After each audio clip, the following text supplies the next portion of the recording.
Hello, কেমন আছে সবাই? নানা রকম ব্যস্ততা আর ভীষণ শরীর খারাপ থাকার কারণে দুর্গাপূজায় কোথায় কোথায় ঠাকুর দেখতে গেলাম, কী করলাম সেই ভিডিওগুলো এখন আমি আপলোড করে সেরে উঠতে পারিনি। তাই আজকে ভাবলাম যে আজকে একটা ভিডিও শেয়ার করি তোমাদের সাথে। তোমরা তো আমার ভয়েস শুনে বুঝতেই পারছো যে আমার শরীরটা কতটা খারাপ রয়েছে। এখন আমার প্রচণ্ড জ্বর। এত জ্বরের মধ্যেও কিন্তু কাজ বন্ধ করলে চলবে না। নবমীর দিন কোথায় গেছিলাম ঠাকুর দেখতে সেটাই আজকে তোমার সাথে শেয়ার করছি। তো এখানে আমরা ওই বিকেল 4টে 4:30 নাগাদ রেডি হয়ে স্টেশনে চলে এসেছিলাম। আর সেদিন গেছিলাম আমরা আসানসোল ঠাকুর দেখতে। তো সেদিন আসানসোল ঠাকুর দেখতে গিয়ে আমার এক ভয়ঙ্কর অভিজ্ঞতা হয়েছে। তোমরা লাস্ট পর্যন্ত ভিডিওটা দেখতে থাকো, তাহলে তোমরা জানতে পারবে যে সেদিন আমাদের অ্যাকচুয়ালি কী ঘটেছিল।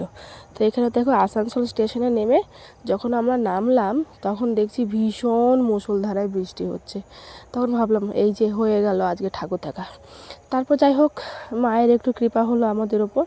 তখন দেখলাম বৃষ্টিটা যখন আস্তে আস্তে থেমে গেল তখন আমরা স্টেশন থেকে বেরিয়ে অটো ভাড়া করে নেব বলে ভাবছিলাম, কিন্তু আমরা অটো ভাড়া করিনি। অটো ভাড়া করলে সেদিন আমাদের লসই হতো।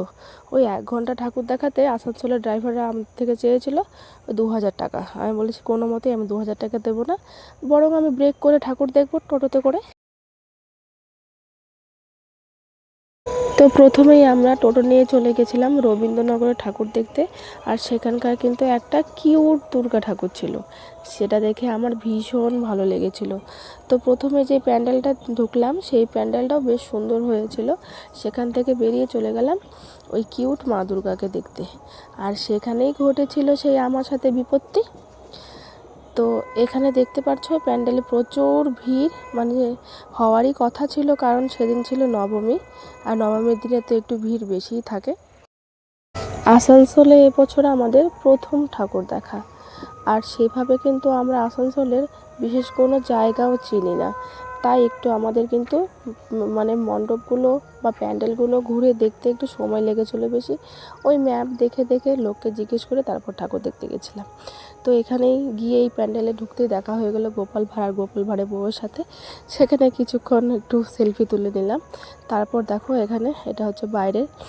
তো বাইরের থেকেই প্যান্ডেলটা কিন্তু সুন্দর যে সেটা বাইরে থেকে বোঝা যাচ্ছিলো। তারপর এবার চলে যাবো আমরা ভেতরে। আর ভেতরে এত ভিড় ছিল, আর যেমনি ছিল বীভৎস গরম তেমনি লোকের ভিড়, কি আর বলবো, মাথা ঘুরে যাওয়ার জো। তো যাই হোক, লোকজনকে ঠেলে ঠুলে তো ভিতরে ঢুকে গেলাম। তারপর যখন আমি আমার হাজব্যান্ডকে বললাম যে তুমি আমার ভিডিও করো আর আমি সামনে এগিয়ে যাই। তো সেই কথা মতো আমি আমার মোবাইলটা ওর কাছে রাখতে দিয়েছিলাম। আর আমার কাছে আমার ব্যাগে সেরকম বিশেষ কোনো টাকা পয়সাও ছিল না। ওই মেকআপের কয়েকটা জিনিস ছিল, যেগুলো লিপস্টিক, ন্যাপকিন এসবই ছিল। তো এই যে মহিলাটাকে দেখতে পাচ্ছ, আমি দেখছি ও আমার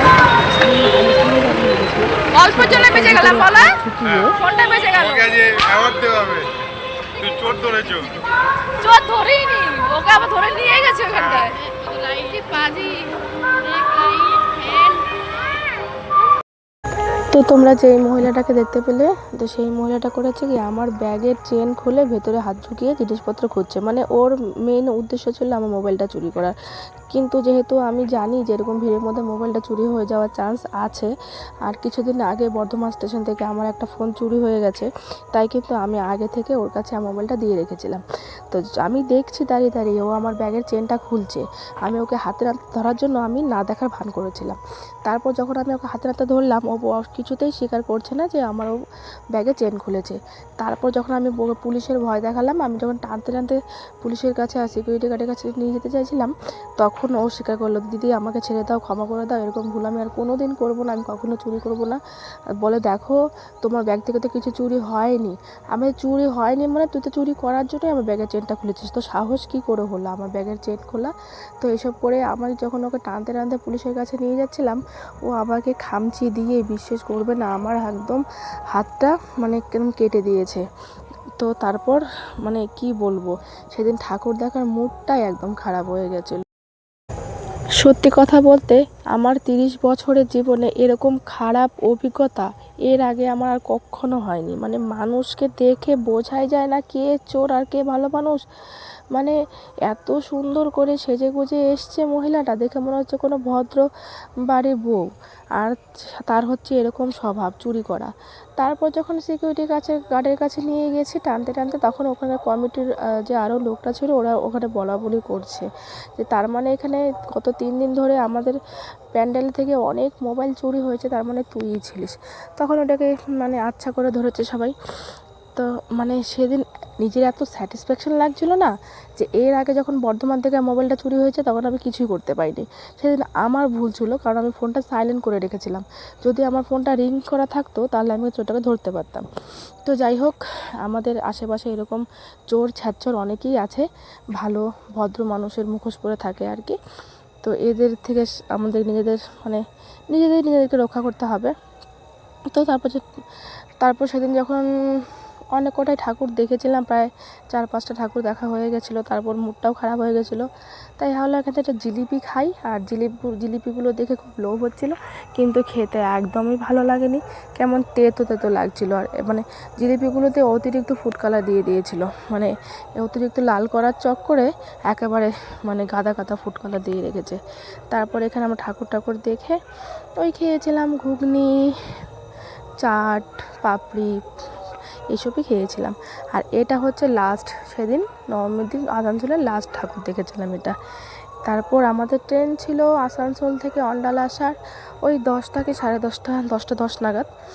তো তারপর আমরা চলে যাচ্ছিলাম স্টেশনের উদ্দেশ্যে। তো ফাইনালি সময় মতো আমাদের ট্রেন চলে এসেছিলো। আর আমরা মানে এতক্ষণ ঠাকুর দেখে খুবই টায়ার্ড ছিলাম। আবার আমাকে বাড়িতে গিয়ে রান্না করতে হবে, সেটাও একটা মাথায় টেনশন ছিল। আমরা বাইরে খাওয়া দাওয়া করি না, আমরা বাড়ি থেকেই খাবার খাওয়ার চেষ্টা করি। আমার বাইরের খাবার একদমই পছন্দ হয় না।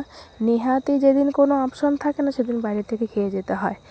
আর এখানে যেন কোন মন্দির থেকে ওর কপালে একটা তিলক দিয়ে দিই।